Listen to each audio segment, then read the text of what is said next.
C'est une vieille dame âgée de 140 millions d'années. Une force verte qui recèle bien des trésors. Elle a englouti de nombreux aventuriers. La forêt de Bornéo semble infranchissable.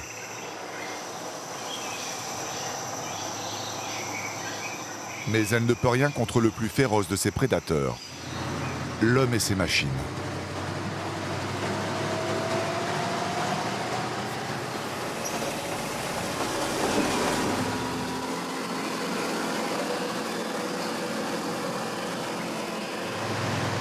La forêt freine son avancée comme elle peut.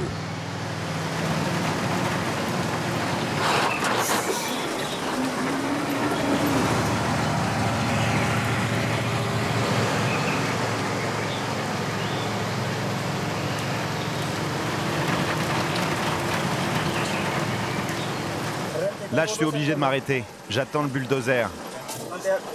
Il va pousser mon camion ou alors le tracter. Sinon, on est coincé.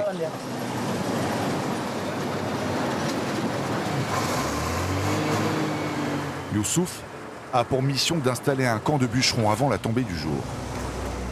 Son combat avec la forêt ne fait que commencer.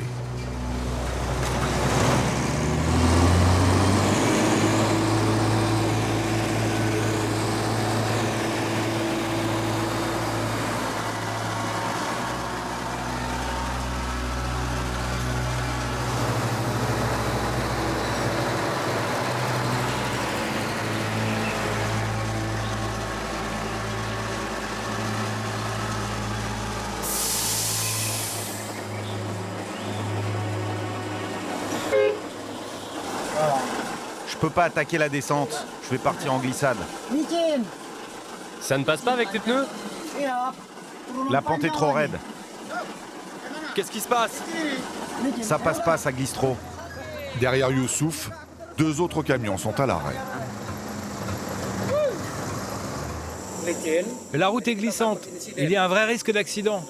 Le bulldozer dégage la piste et ensuite, les chauffeurs oseront partir. Le bulldozer tente de réduire le danger en raclant la couche de terre grasse qui recouvre la route.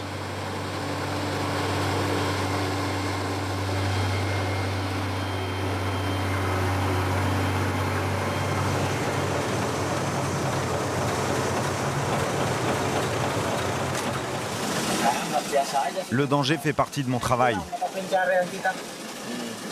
C'est comme ça que je gagne ma vie.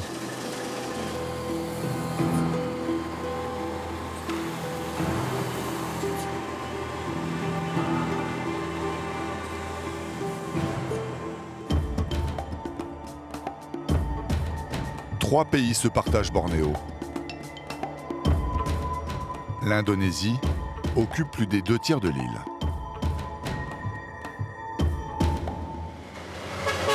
Les richesses sont immenses. Diamants, or, fer, pétrole, charbon, toutes ces ressources sont exploitées à outrance.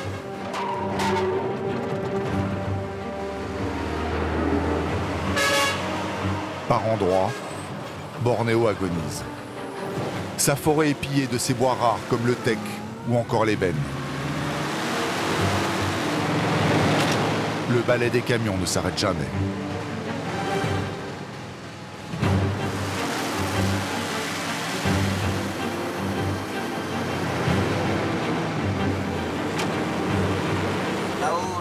En 2003, j'ai eu un accident, je me suis cassé la jambe gauche.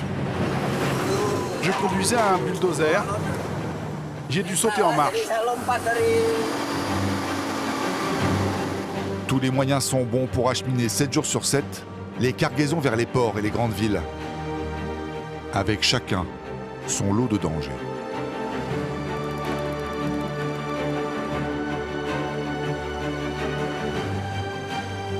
Mais Bornéo cache encore des petits paradis aux secrets bien gardés.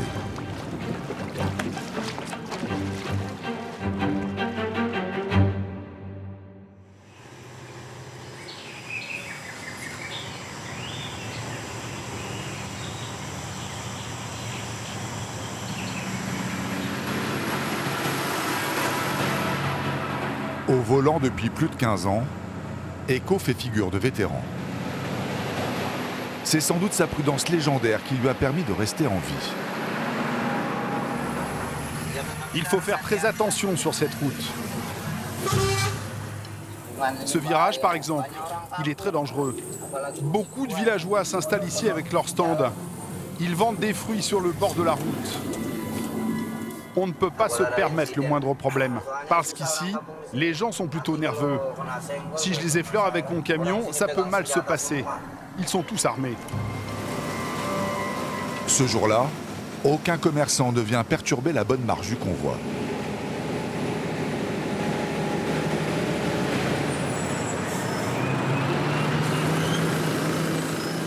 Mais derrière ce virage, un obstacle très redouté.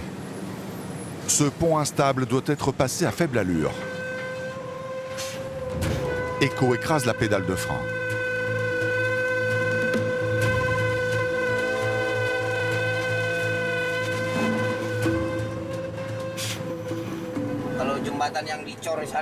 Ce pont est soutenu par des piliers en ciment, mais il nous fait peur.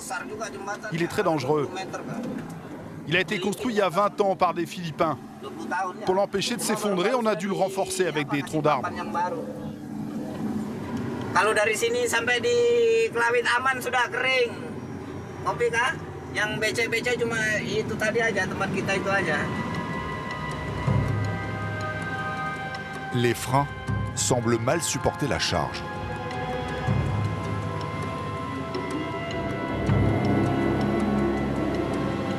Ils sont chauffés à blanc.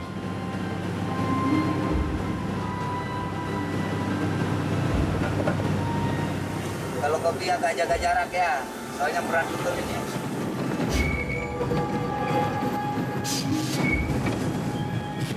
Echo s'arrête avant qu'ils ne prennent feu.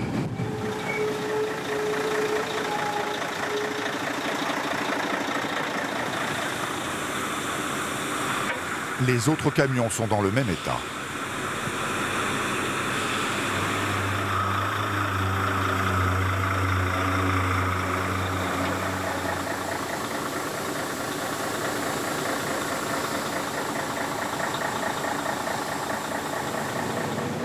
Une heure plus tard, le convoi reprend la route. Les chauffeurs sont tendus, mais leur peur est récompensée par un bon salaire. 500 €, une somme 3 fois supérieure à la moyenne du pays.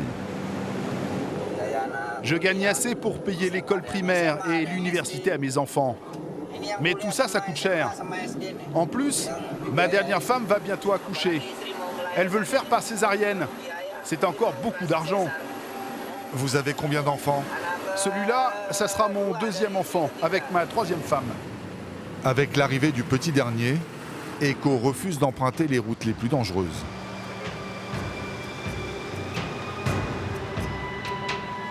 Contrairement à Youssouf.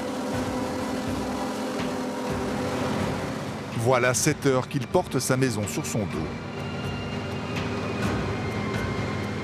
L'homme est fatigué, mais reste concentré.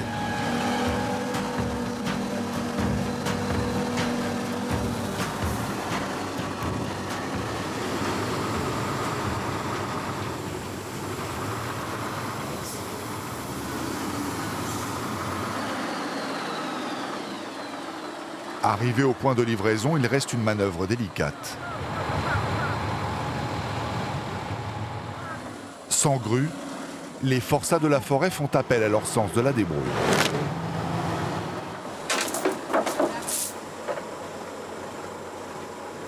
Ce terre-plein monté au bulldozer sert de quai de déchargement.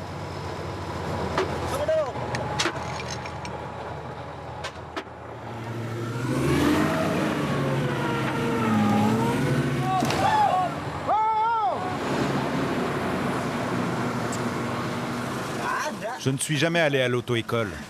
Tu n'as pas de permis? J'ai appris à conduire quand j'ai commencé à travailler. Je me suis entraîné sur la voiture d'un collègue. C'est comme ça que j'ai appris. Et j'ai fini par devenir très bon.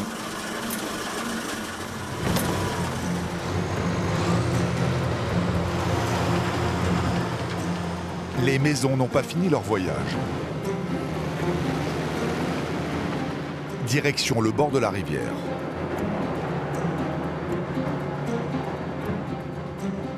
Les hommes vont vivre 11 mois en pleine jungle.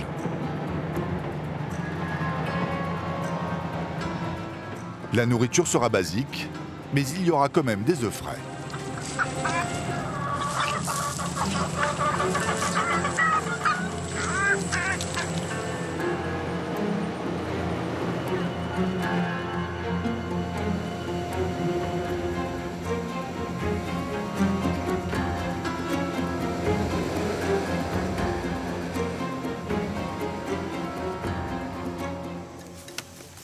Il reste un dernier détail, et pas des moindres. Pour les habitants de Bornéo, chaque arbre abrite un esprit. Avant de les abattre, mieux vaut demander leur permission, sous peine de déclencher leur colère.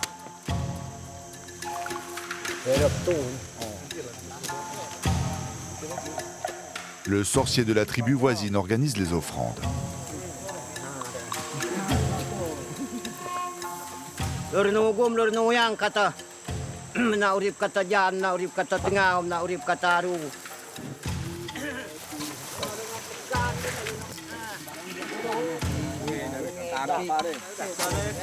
Parmi les cadeaux, il y a ce cochon.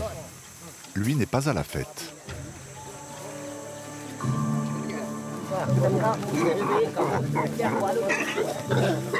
Il est sacrifié séance tenante.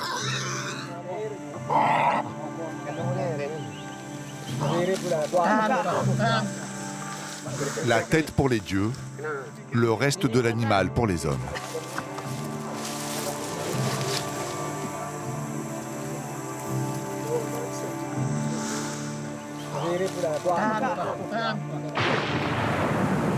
La réponse de l'au-delà ne se fait pas attendre. Apparemment, c'est un non catégorique. Des trompes d'eau s'abattent sur le campement.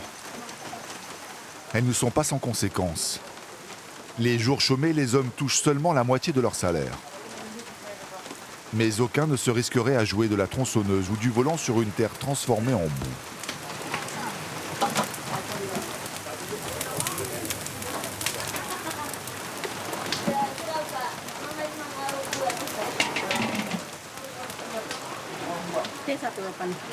Reste à faire passer le temps comme ils peuvent.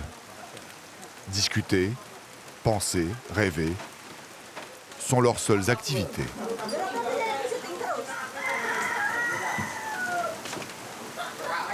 Pourvu que la colère des dieux ne dure pas trop longtemps.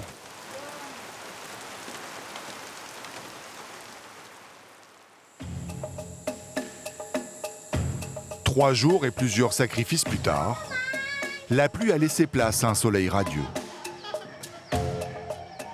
Ce village à l'allure tranquille cache un terrible passé. Dans la région, garder la tête sur les épaules n'était pas chose facile. La tribu des Dayaks avait pour tradition de couper et réduire la tête de leurs ennemis. Et elle a perduré longtemps. La dernière réduction de tête humaine a eu lieu dans les années 60. Aujourd'hui, les Dayaks n'exposent que des crânes de cochons. Évangélisée par des pasteurs américains, la tribu est devenue pacifique. Puis le gouvernement indonésien leur a offert ces petites maisons, afin de mieux les contrôler.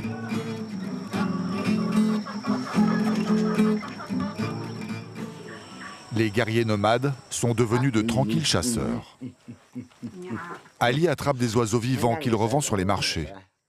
En Indonésie, posséder un volatile est gage de bonne fortune.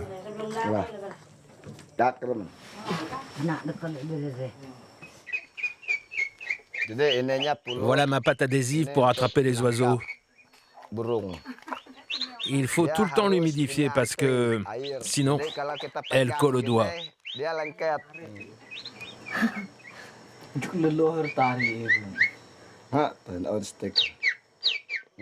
Et ça, c'est l'oiseau qui me sert d'appât. C'est un verdun barbe bleue. Lorsqu'un oiseau arrive, il se pose sur la branche. Et comme elle est recouverte de pâte adhésive, l'oiseau est piégé. Le piège fonctionne si le verdun barbe bleue accepte de pousser la chansonnette. Dans le cas contraire, Ali a une parade. Un enregistrement du chant de l'oiseau. Les oiseaux entendent ce chant de très loin. C'est un chant d'amour. Au mieux, on attrape un oiseau par jour. 2, si tu as vraiment un coup de chance. Parfois, on rentre bredouille. L'oiseleur embarque son neveu dans l'aventure. Rien ne vaut l'expérience du terrain pour apprendre le métier.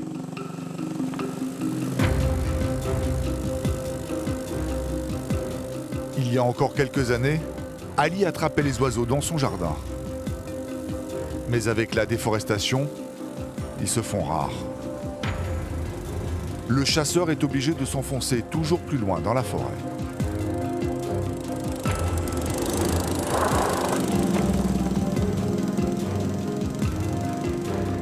Sa vieille mobilette est à la peine.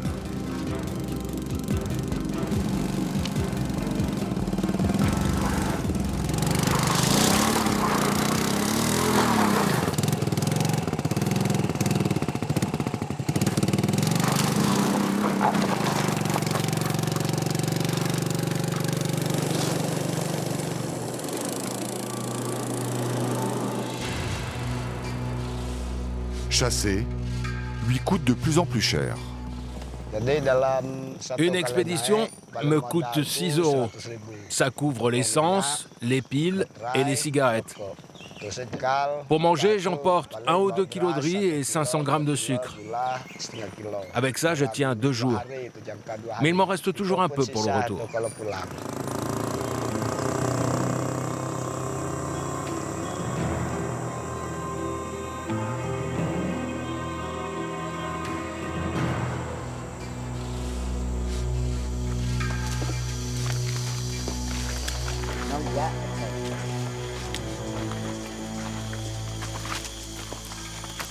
Bede. Anuan. Bede. Kanan. 2 heures de marche plus tard, Ali et son neveu trouvent enfin une belle clairière.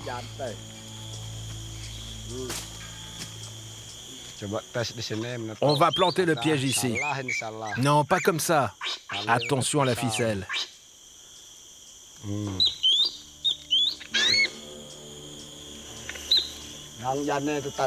Et maintenant, je vais monter la perche à 10 mètres de haut. Le Verdun barbe bleue est en forme.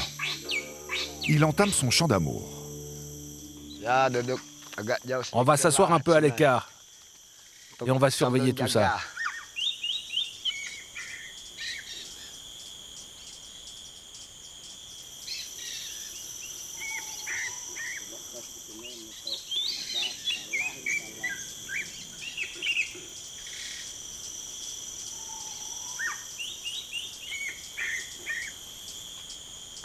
Je vends tous ces oiseaux au bord de la route. Je peux me faire jusqu'à 20 € avec un seul oiseau, s'il est vraiment beau, avec un plumage parfait.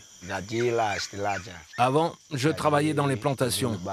Je coupais les arbres et je faisais les récoltes dans les champs. Mais je ne gagnais pas beaucoup d'argent. 2 ou 3 € par jour. Et ce n'était pas suffisant pour manger.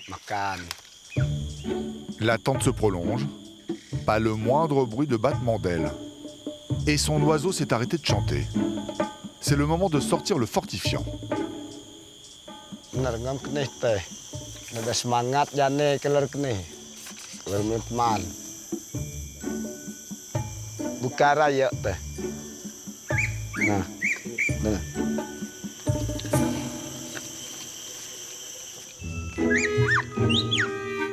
L'oiseau mange, mais refuse toujours d'émettre une seule note.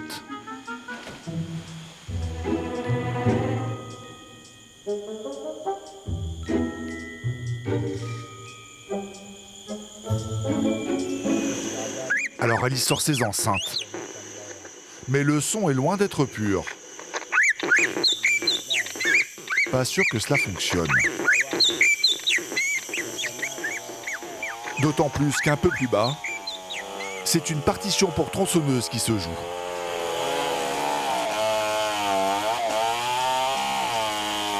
Son vacarme résonne dans la jungle, comme la plainte des arbres qui tombent à terre.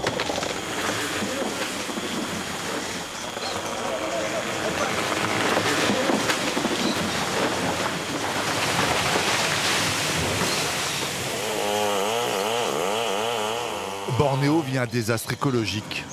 En 20 ans, l'île a perdu 85% de sa forêt primaire, soit l'équivalent des 2 tiers de la France.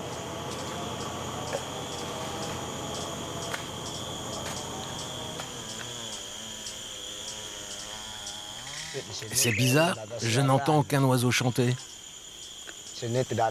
On dirait qu'il n'y a pas d'oiseaux ici.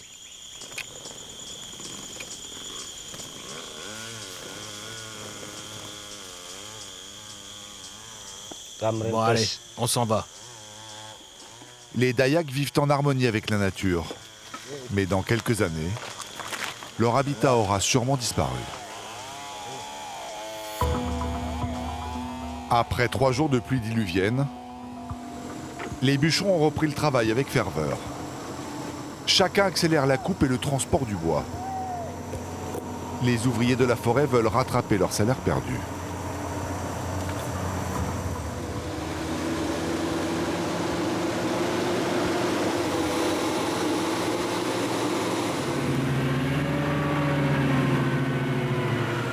Ce géant grandit d'1 centimètre par an.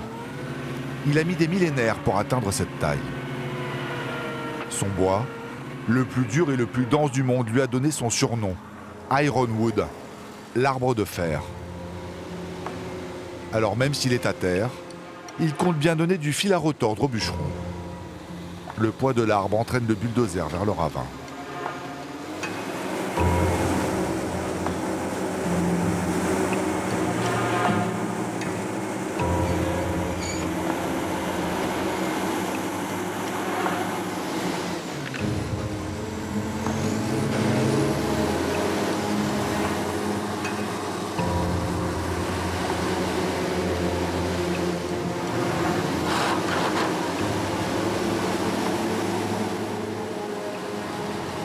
Même dans leur cage d'acier, les conducteurs ne sont pas à l'abri.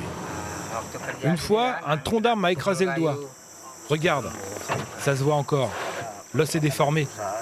Heureusement, la compagnie a payé l'hôpital. Je travaillais comme aujourd'hui et une bille de bois m'a frappé en biais, comme ça. Et mon doigt s'est cassé.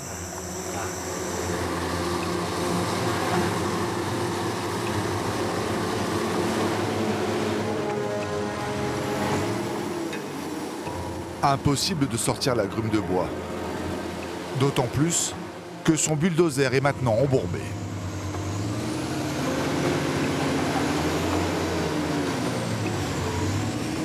Pour le désenclaver, la forêt paye encore un lourd tribut.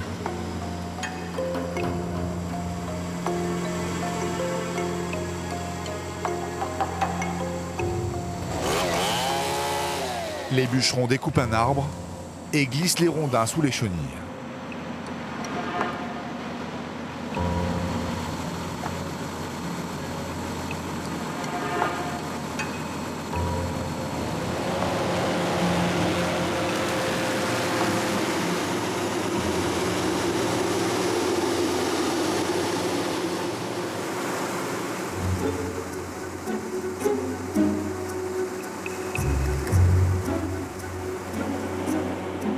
La bataille entre le bois et l'acier a duré plus d'1 heure.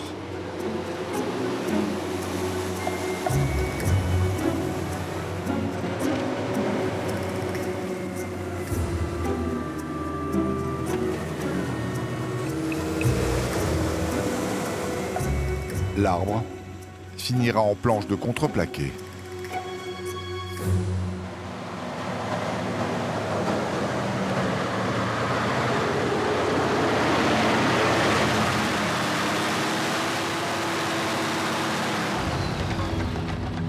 Youssouf part charger 10 tonnes d'Ironwood. Mais avec les pluies, les pistes se transforment en tranchées.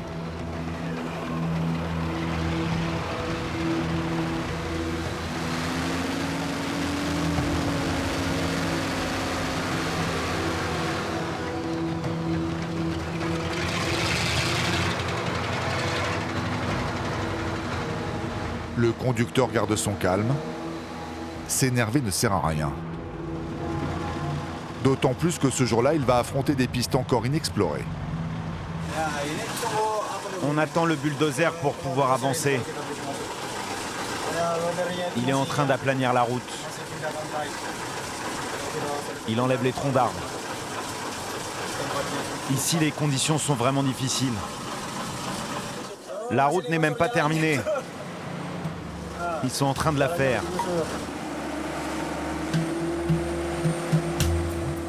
Les ogres de la forêt dévorent tout sur leur passage. Les bulldozers prolongent la piste au fur et à mesure de l'avancée des bûcherons.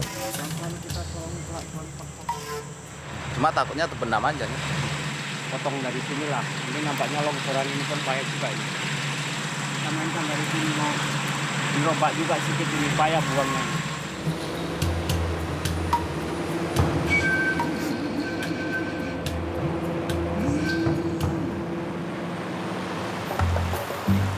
Chaque nouvelle piste apporte son lot de dangers inconnus. Selon les chauffeurs, il n'y a jamais une mort, seulement des blessés. Ces risques, chacun les accepte pour une seule et bonne raison.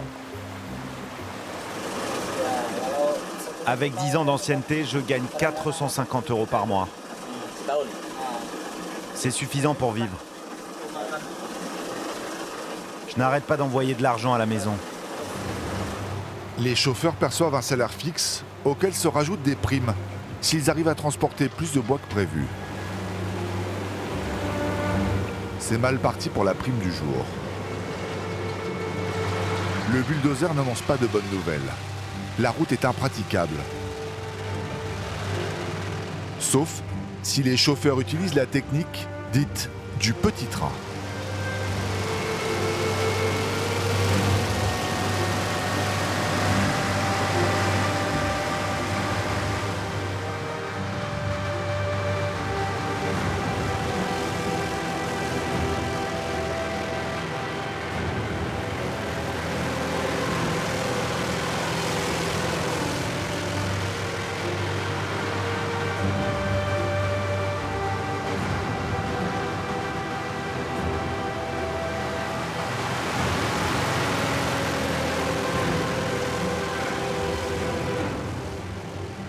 Son retour promet d'être épique.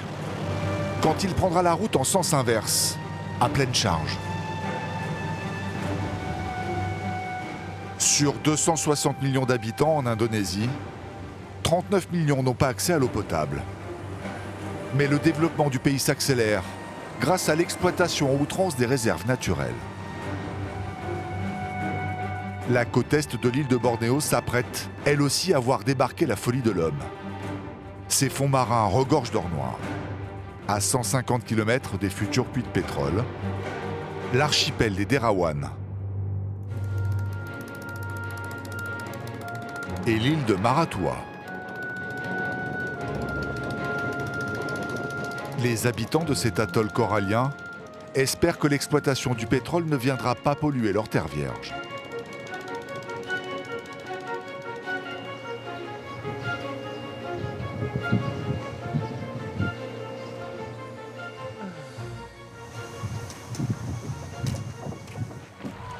Raouf est pêcheur. Comme Ali, le chasseur d'oiseaux, il a fabriqué son équipement avec les moyens du bord. C'est mon harpon. Je l'ai sculpté de mes mains, comme la flèche en acier. J'ai ajouté une gâchette. Et le caoutchouc, c'est une chambre à air de vélo. On tire comme ça. Ça m'a pris 2 jours pour le fabriquer.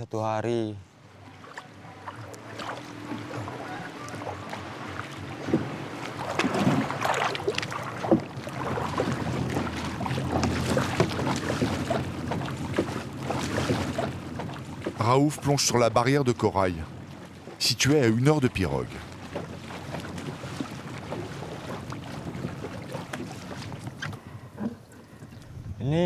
Par ici, j'attrape des gros poissons. jusqu'à 5 kilos.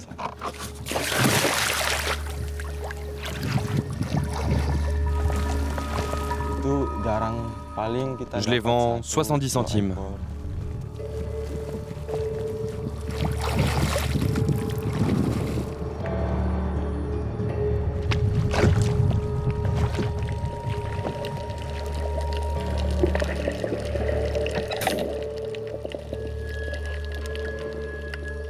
Le pêcheur enchaîne les échecs.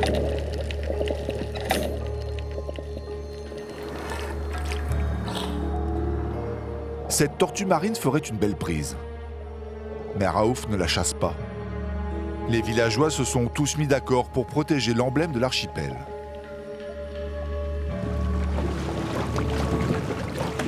Raouf change de récif. Encore 1 heure de pagaie supplémentaire.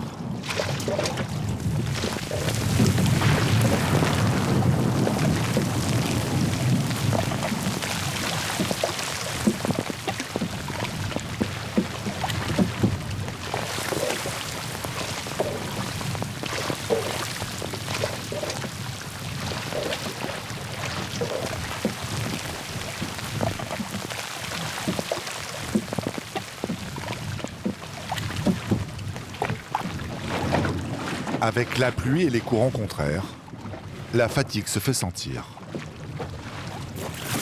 Mais il n'a pas le droit de rentrer les mains vides.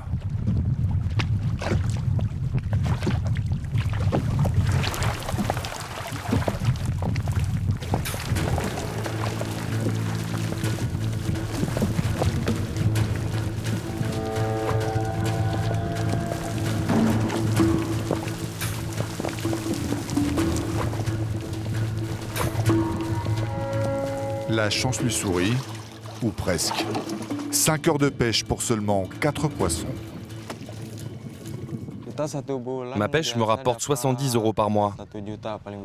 L'argent me sert à payer l'école et à nourrir ma famille. Je veux que ma femme et mes enfants soient heureux. Que mes petits puissent faire de longues études afin de réaliser leurs rêves.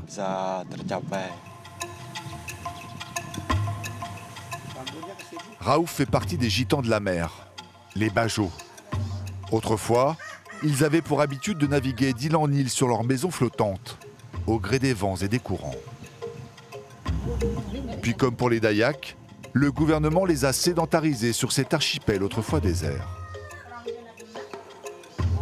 Mais sans se rendre compte qu'il leur offrait un trésor unique au monde.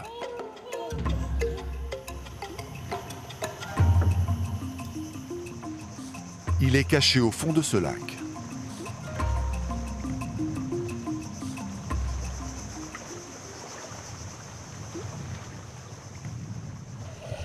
Il y a 10 000 ans, quand le niveau des océans a diminué, une partie de l'eau de mer s'est retrouvée piégée ici, formant ce lac d'eau salée.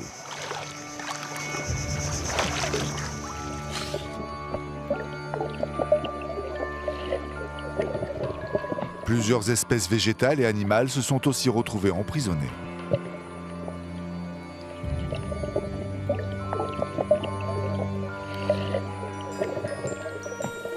Comme ces méduses. Il y en a des millions dans le lac. Elles feraient fuir n'importe quel plongeur.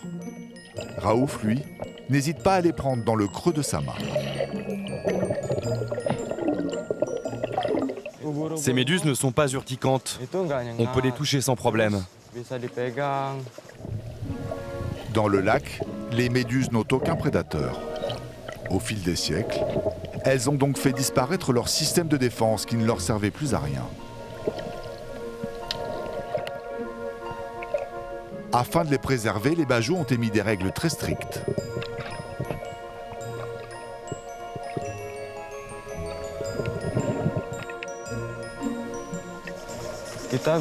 Nous avons fait un règlement pour protéger les espèces aquatiques du lac.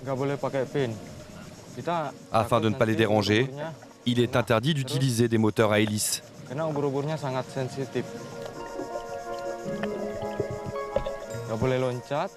Il est interdit de sauter dans l'eau. Nous devons nager avec des mouvements doux On a le droit de toucher les méduses, mais on n'a pas le droit de les sortir de l'eau. Seul le pays voisin, la Malaisie, possède un lac similaire. Avec le développement du tourisme, cet écosystème unique au monde risque bien de disparaître, comme la forêt de Bornéo.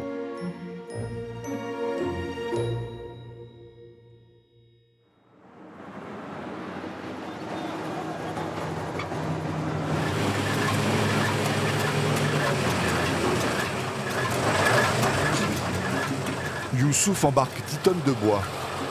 Avec un tel chargement, il redoute d'emprunter la route, tracée le matin même par les bulldozers.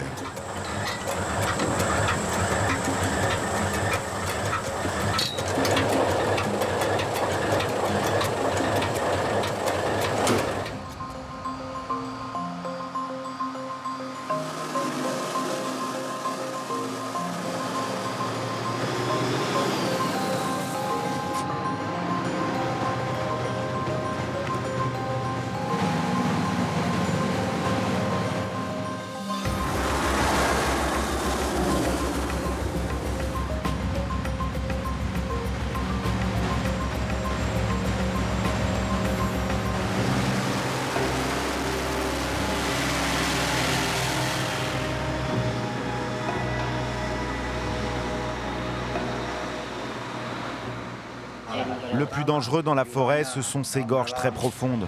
Les précipices, voilà le vrai risque. C'est vraiment effrayant.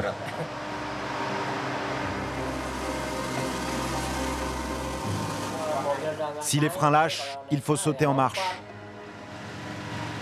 Ça fait peur rien que d'y penser. Il y a des camions qui se sont renversés. Heureusement, les chauffeurs sont rentrés sains et saufs. Tu fais quoi de l'argent que tu gagnes? J'ai fait construire une maison, j'ai acheté de la terre et j'ai planté des palmiers à huile. À chaque fois qu'il emprunte un passage dangereux, Youssouf pense à sa famille qui l'attend à 5000 km de là.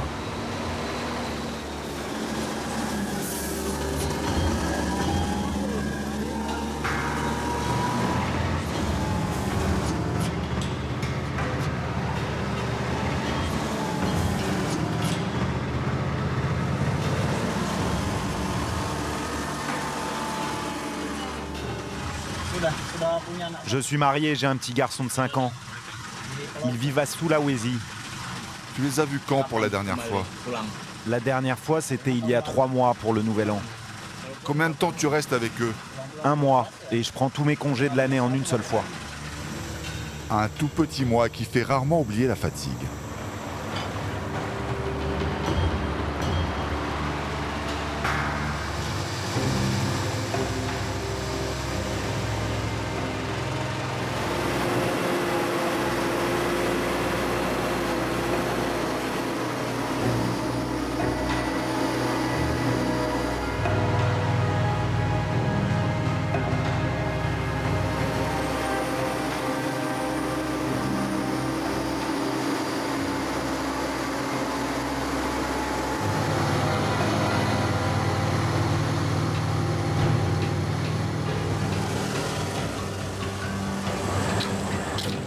Demain, les grumes suivront un tout autre chemin pour rejoindre la mer et les ports de commerce. Au cœur de cet enfer vert, la température atteint les 36 degrés et le taux d'humidité frôle les 100%. Après 10 heures de conduite, les corps sont courbaturés.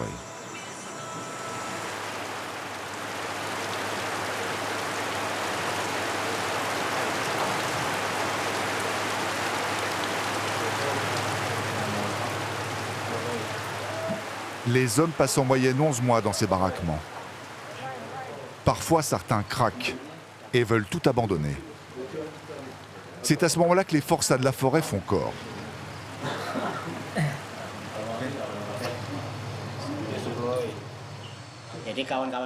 Pour tous mes camarades, c'est pareil.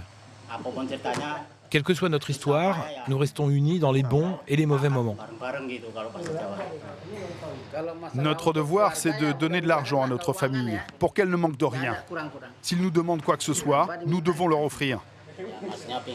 On rêve de constituer un petit capital pour s'en sortir. On va quand même pas rester indéfiniment dans la jungle. Tant qu'il y aura du bois, on coupera. Mais la forêt recule. Vous en pensez quoi de la déforestation? Je sais pas trop. Mais ce que je sais, c'est que tant qu'il y aura des arbres, on travaillera. Même si on nous a appris qu'il ne fallait pas couper la forêt. À l'école, on nous a enseigné que la forêt, c'est le poumon de la planète. C'est la nature. Et quand il n'y aura plus de forêt? Si un jour ça arrive, il y aura des inondations. C'est certain.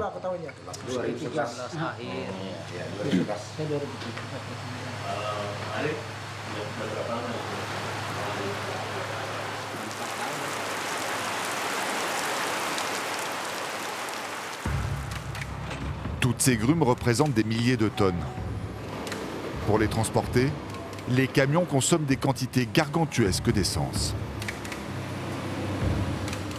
Le moyen le plus rapide et le plus économe de les amener à bon port reste encore de les faire flotter.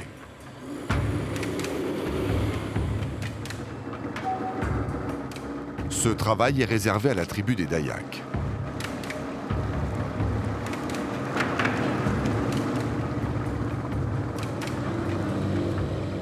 Les cordes qui assemblent les radeaux sont des pièges redoutables pour les pieds et les mains.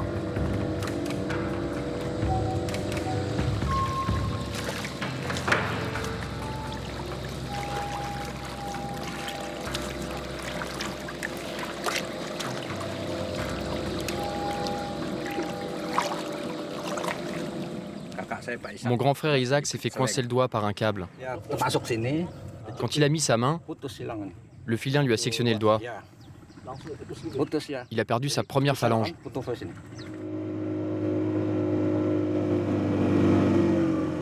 La descente vers le port devrait être une simple formalité.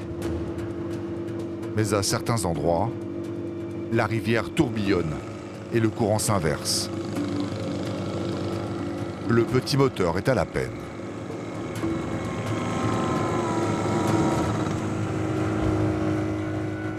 À force de lutter, il finit par lâcher.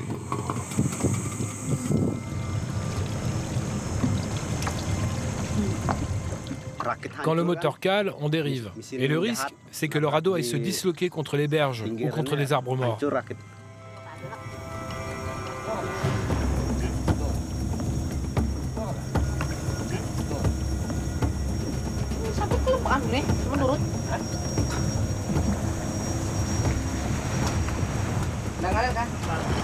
Airnya nangalir.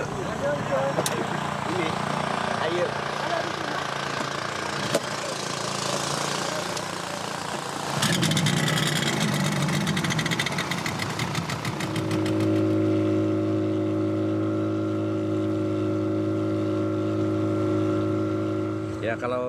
Le convoyage est payé 350 €.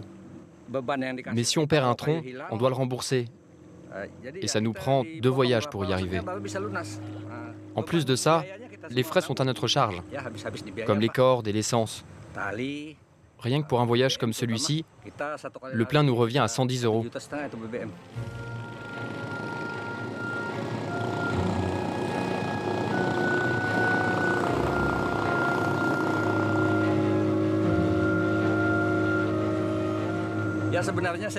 En vérité, ce travail ne me plaît pas. Mais comme je suis un enfant de la rivière, je ne sais faire que ça, conduire des radeaux.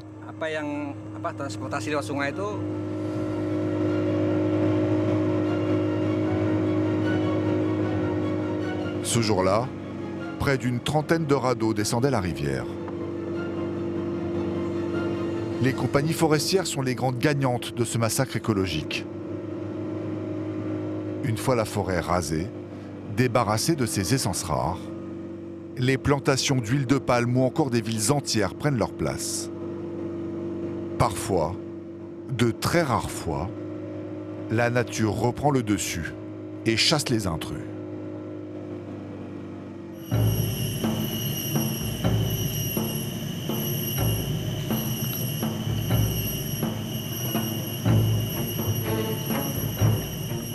difficile d'imaginer qu'il y a une vingtaine d'années, s'élevait ici un lotissement d'une centaine de maisons. Il a été balayé en 2001 par un ouragan et ses vagues géantes.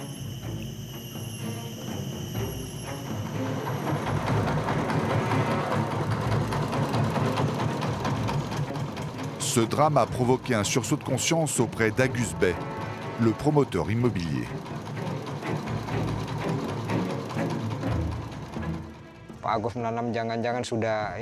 Les gens pensaient que j'étais devenu fou. Mais avec les années, ils ont compris que la mangrove pouvait les protéger. Au lieu de reconstruire, le bâtisseur s'est fait jardinier. Après avoir enlevé les gravats, Agus Bay a replanté des centaines de milliers d'arbres. Une barrière verte qui empêche l'érosion de la côte.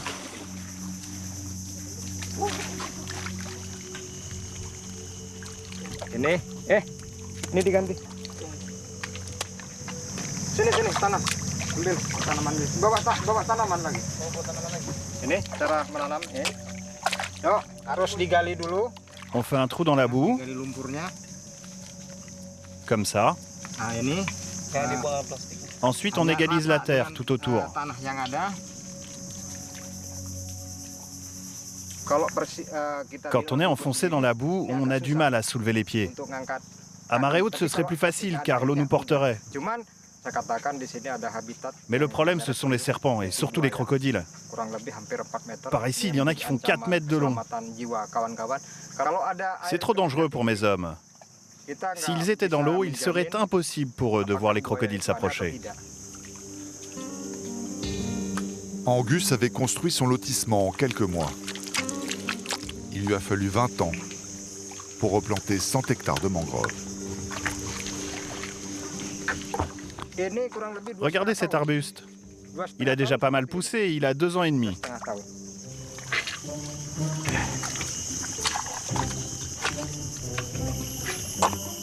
Aujourd'hui, les grands singes nasiques, au nez si particulier, repeuplent à nouveau la région.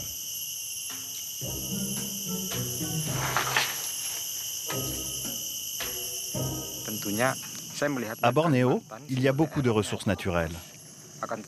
Mais comme on les exploite trop, on va en subir les conséquences.